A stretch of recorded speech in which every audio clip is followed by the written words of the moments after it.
الله نحمده ونستعينه ونستغفره ونؤمن به ونتوكل عليه ونعوذ بالله من شرور أنفسنا من سيئات أعمالنا من يهده الله فلا مضل له ومن يضلله فلا هادي له ونشهد أن لا إله إلا الله وحده لا شريك له ونشهد أن محمدا عبده ورسوله. أما بعد فيا أيها الهاجرون رحمنا ورحمكم الله، فقد قال الله تعالى في كلامه المجيد والفرقان الحميد: أعوذ بالله من الشيطان الرجيم، بسم الله الرحمن الرحيم. فويل للمصلين الذين هم عن صلاتهم ساهون الذين هم يراءون ويمنعون الماعون.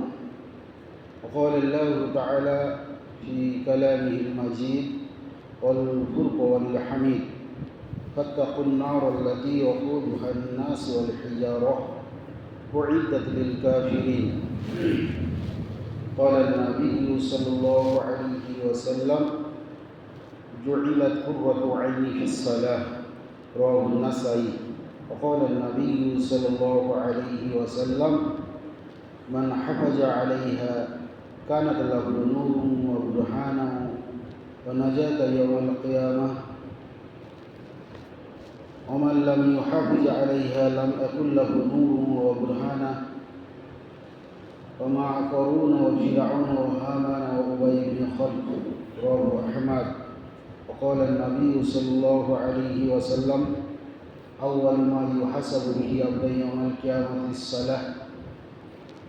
إن أولا ما يحاسب به عبد يوم القيامة من عمله الصلاة، فمن صلحت فقد أفلح وأنجح،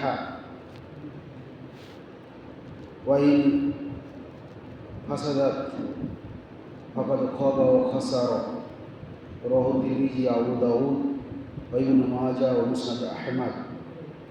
আলহামদুলিল্লাহ, সমস্ত প্রশংসা মাত্র সে মহান রব্বুল আলামিন আল্লাহ তাবারক ওয়া তাআলার জন্য। যে মহান রব্বুল আলামিন আল্লাহ তাবারক ওয়া তাআলা আমাদেরকে আশরাফুল মাখলুকাত করে পৃথিবীতে পাঠিয়েছেন এবং অসংখ্য নিয়ামত দান করেছেন। মহান রব্বুল আলামিনের নিয়ামতের শুকরিয়া আমরা কখনো করে শেষ করতে পারবো না। মহান রব্বুল আলামিন আল্লাহ তাবারক ওয়া তাআলা তিনি আমাদেরকে বড় মহব্বত করে, বড় ভালোবেসে আমাদেরকে সৃষ্টির সেরা করে সুন্দরময় আকৃতি দিয়ে অসংখ্য নিয়ামত দিয়ে পাঠিয়েছেন। যে রব্বুল আলামিন আল্লাহ তাআলা বান্দাদের কাছে শুধু ইবাদতটুকু চেয়েছেন, তিনি বান্দাদের কাছে কিছুই চাননি। তাঁর ইবাদত করার জন্য তিনি পৃথিবীতে পাঠিয়েছিলেন। অথচ আমরা সেই আল্লাহ তাআলা শুকরিয়া আদায় করতে পারি না, আল্লাহ তাআলার নিয়ামতের শুকরিয়া আদায় করি না। আল্লাহ যে দিন ইসলাম আমাদেরকে দিয়েছেন, দিন ইসলাম একটি সহজ সরল পন্থা, সহজ সরল পদ্ধতি, সেটাকে আমরা কঠিন মনে করে নিয়েছি। আল্লাহ তাআলা ইচ্ছা করলে 24 ঘন্টার মধ্যে তিনি বলতে পারতেন যে 20 ঘন্টা ধরে আমার ইবাদত করতে হবে, কিন্তু তিনি মাত্র 5টি ওয়াক্ত দিয়েছেন। অতি সামান্য সময়, 5 ওয়াক্ত নামাজ টোটালে 1 ঘন্টা লাগে, সেইটুকু আমরা ইবাদত করতে পারি। 23 ঘন্টা দুনিয়ার জন্য থাকি, 1 ঘন্টা আল্লাহর ইবাদত, এটাই আমাদের কাছে কঠিন হয়ে গেছে। আমরা করতে চাই। পৃথিবীতে যে যত নেকি করুক, যত ভালো কাজ করুক না কেন, যদি নামাজে ঠিকঠাকভাবে আদায় না করে থাকে, নামাজ ঠিকঠাকভাবে আদায় না করে থাকে, নামাজকে যদি হেফাজত না করে থাকে, তো তার কপাল খুব খারাপ। দুনিয়াতে এবং আখিরাতে তার জীবন ধ্বংস। একথা রাসূলুল্লাহ সাল্লাল্লাহু আলাইহি ওয়াসাল্লাম জানিয়েছেন। ডজন ডজন হাদিস থেকে প্রমাণিত হয়, যারা সালাত কায়েম করেনি তারা দুনিয়ায় যত ভালো কাজ করুন না কেন, তাদের জীবন ধ্বংস। দুনিয়ায় লাঞ্ছিত জীবন, আখিরাত তাদের ধ্বংস। তাদের বাঁধা জাহান্নাম রয়েছে। আল্লাহর নবী সাল্লাল্লাহু আলাইহি ওয়াসাল্লাম বলেছেন যে যারা নামাজকে হেফাজত করে না তাদের হাসর হবে কোনো মোমেন বান্দার সঙ্গে নয়, তাদের হাসর হবে কোনো ওলি আল্লাহর সঙ্গে নয়।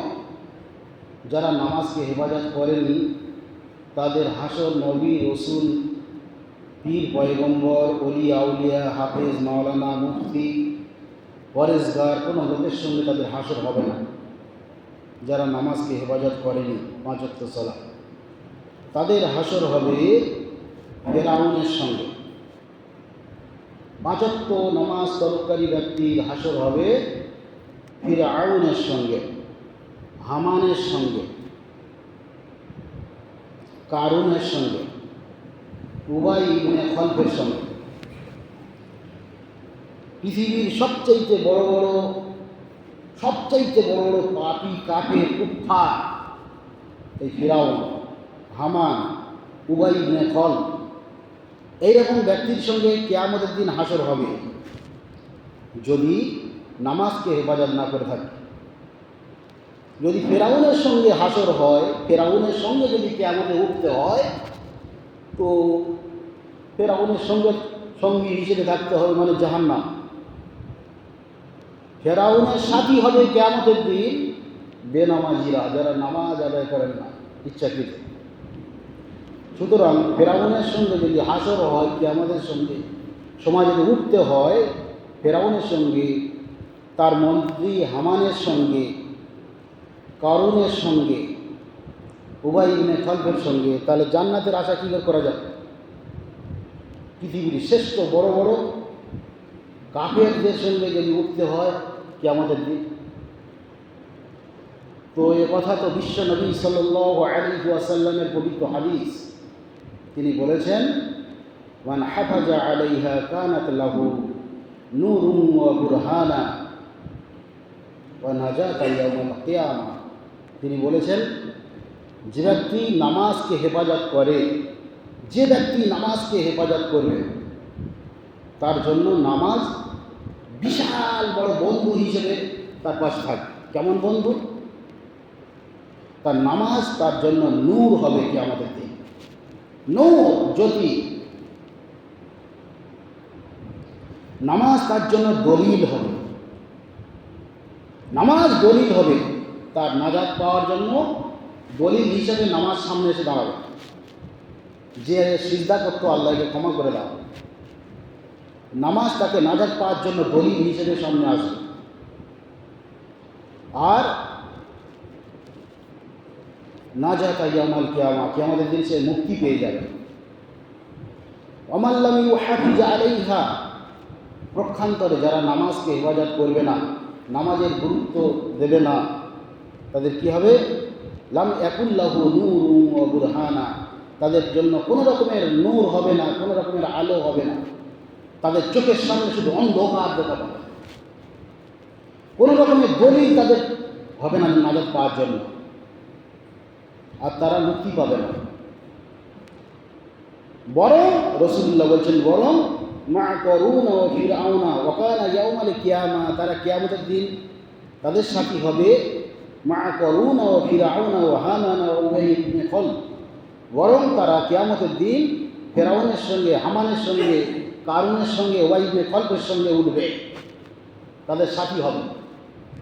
তাহলে বিশাল বড় নামাজ না পড়লে বিরাট বড় ফজিলত পাওয়া যাচ্ছে না? কিয়ামতের দিন কার সাথী হওয়া যাবে? ফেরাউনের সঙ্গে সঙ্গী হওয়া যাবে। নামাজ না পড়লে কার সাথী হওয়া যাবে? হামানের সঙ্গে, ফেরাউনের মন্ত্রীর নাম হামান, তার সাথী হওয়া যায়। পৃথিবীর শ্রেষ্ঠ বড় বড় যারা আল্লাহর দুশমন তাদের সাথী হওয়া যায়।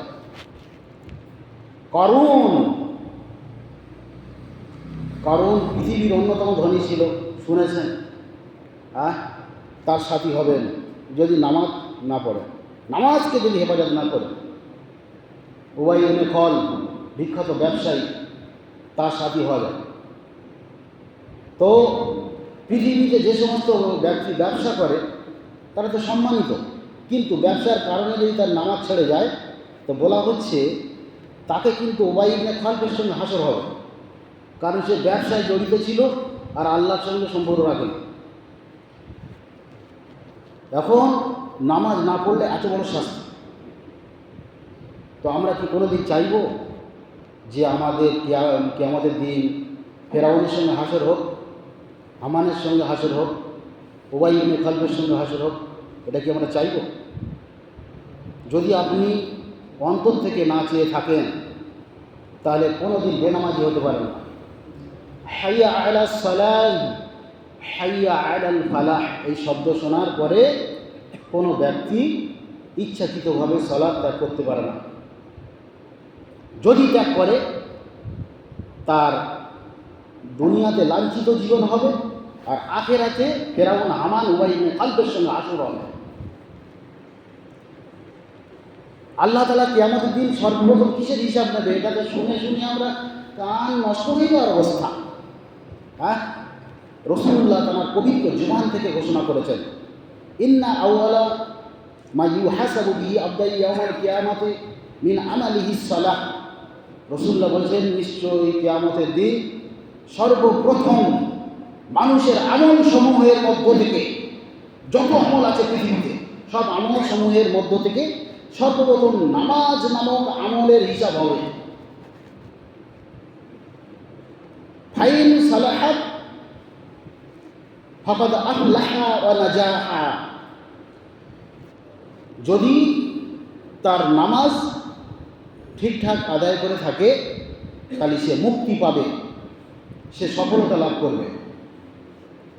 আর যদি ওই ফাসাদাত, যদি নামাজে ক্ষতিকর নামাজ না ঠিকভাবে আদায় করে থাকে, ফাকাদ খাবা ও খাসারা, তাহলে সে অবশ্যই ব্যর্থ হয়ে যাবে, নিষ্ফল হয়ে যাবে এবং সে ধ্বংস হয়ে যাবে। বিশ্বনবী সাল্লাল্লাহু আলাইহি ওয়াসাল্লাম তার পবিত্র জবান থেকে হাদিসটি বর্ণনা করেছেন। তো রাসূলুল্লাহর কথা শুনে যদি আমরা মামুলি মনে করি, তো রাসূলুল্লাহর ভালোবাসা আছে আমাদের অন্তরে? নামাজের প্রতি আমাদের ভালোবাসা নেই, মুহাব্বত নেই, আমাদের মুহাব্বত নেই।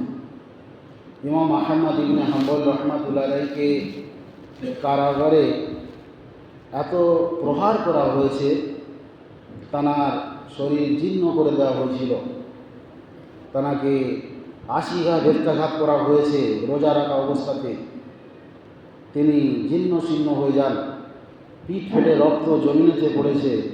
অসুস্থ থাকার পরেও তিনি প্রতিদিন 5 ওয়াক্ত নামাজ ছাড়া 150 রাকাত করে নফল নামাজ পড়তেন অসুস্থ অবস্থাতে, আল্লাহর ভালোবাসা পাওয়ার জন্য।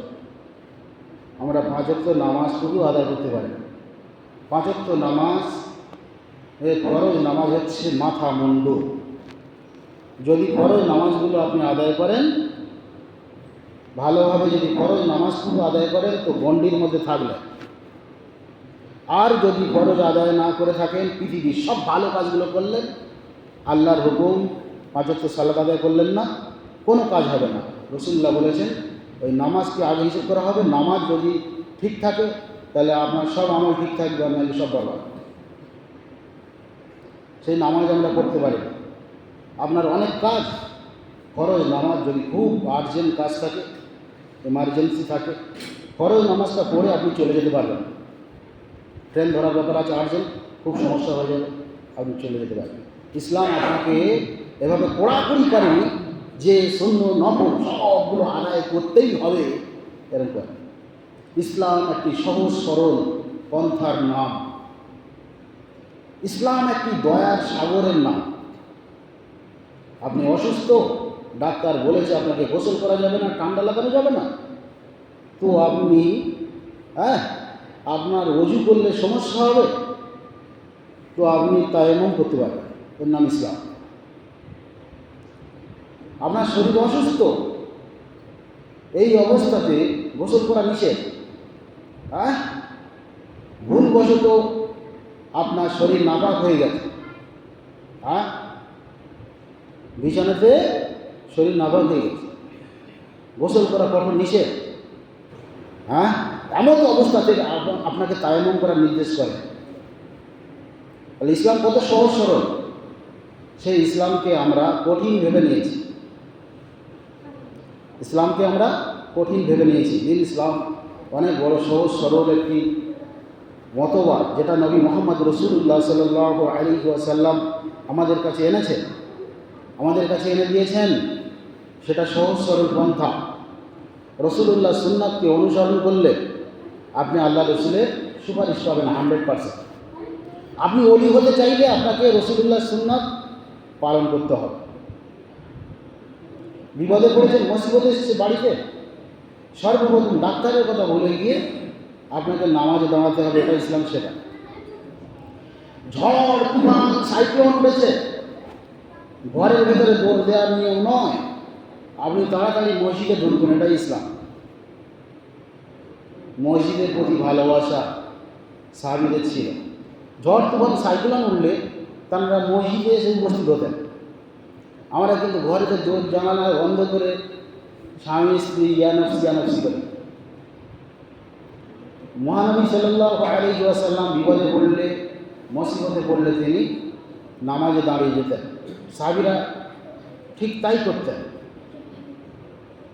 রাসূলুল্লাহ সাল্লাল্লাহু আলাইহি ওয়াসাল্লাম কোনো সমস্যার সম্মুখীন হলে তিনি নামাজে দাঁড়াতেন।